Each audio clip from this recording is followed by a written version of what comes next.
अगर यही हादसा केजरीवाल जी के बेटी से होती है तब भी क्या वो यही कहते हैं? तब भी क्या वो यही कहते हैं?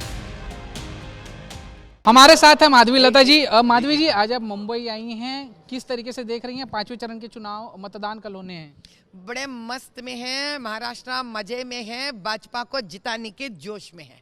हैदराबाद की क्या स्थिति है? हैदराबाद तो किसी से कम नहीं है। आपने तो देखा है, हमने मिलकर लड़ी है।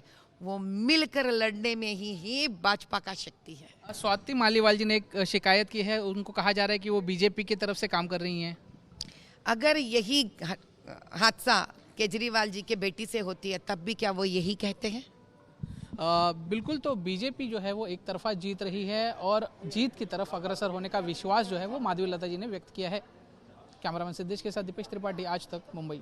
किसी भी व्यक्ति को, चाहे वो मंत्री हो या मंत्री का सांत्री हो, ये अधिकार तो नहीं है कोई महिला पे अत्याचार करे, कोई महिला पे अन्याय बर्ताव करे, चाहे वो महिला एमपी ना भी रहे, एमएलए ना भी रहे। महिला तो महिला होते हैं। कोई भी महिला पर इस तरीके की अत्याचार, इस तरह की उनकी सम्मान को लेकर छेड़छाड़ करने के अधिकार किसी को नहीं है। तो इसके लिए सख्त कार्रवाई होना चाहिए।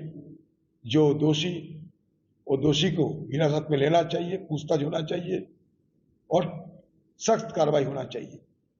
और कल विभव कुमार जी ने अपना ऑफिशियल कंप्लेंट पुलिस थाने में जो दिया है, एसएचओ सिविल लाइंस को दिया है, उसमें जो ट्रू सीक्वेंस ऑफ इवेंट्स है उसका जिक्र किया। और उसके बाद मेरे ख्याल से लगता है कि अब पूरी तरह से साफ हुआ है कि हुआ क्या था, क्योंकि लोगों के मन में कि हुआ क्या था।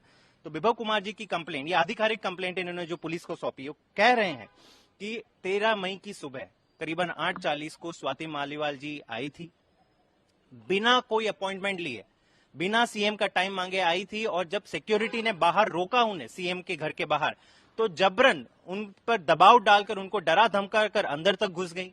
पहले बाहर के वेटिंग रूम पे 10-15 मिनट वेट किया, फिर वहां पे भी उन लोगों को भी डरा धमका कर सीएम के घर के, आप ये मान के चलिए आपके घर के भी निवास के कोई ड्राइंग रूम में ऐसे ही घुस सकता है आपकी परमिशन के बिना? तो वो आ जाती है, वहां पे बैठ जाती हैं और जिद करने लगती है कि मैं सीएम से अभी के अभी मिलूंगी। और जब 9:20 के करीब, और इसमें पूरा घटनाक्रम 4 पन्ने की ये पूरी कंप्लेंट है जिसमें सारी चीजें को दोहराया गया है। 9:22 के करीब जब विभव कुमार जी को पता चलता है कि ऐसी एक सांसद आके यहाँ पे बैठी है और जिद पे उठी अड़ी हुई हैं, तो वो पूछते हैं कि आप यहाँ से जाइए, आपकी अपॉइंटमेंट नहीं है। तो क्या कहती हैं वो कहती हैं, तुम्हारी हिम्मत कैसे हुई एक एमपी को रोकने की, तुम्हारी औकात क्या है? ये लिखा हुआ है, इन्होंने लिखित कंप्लेंट में दिया है। उसके बाद और क्या होता है ये भी इसमें लिखा है कि उसके बाद फिर भी स्वाति मालीवाल जी सुनती नहीं है। वो जबरन ड्राइंग रूम से उठकर अंदर की तरफ, इनर रूम्स की तरफ जब जाना चाहती हैं तो विभव कुमार जी उन्हें रोकते हैं।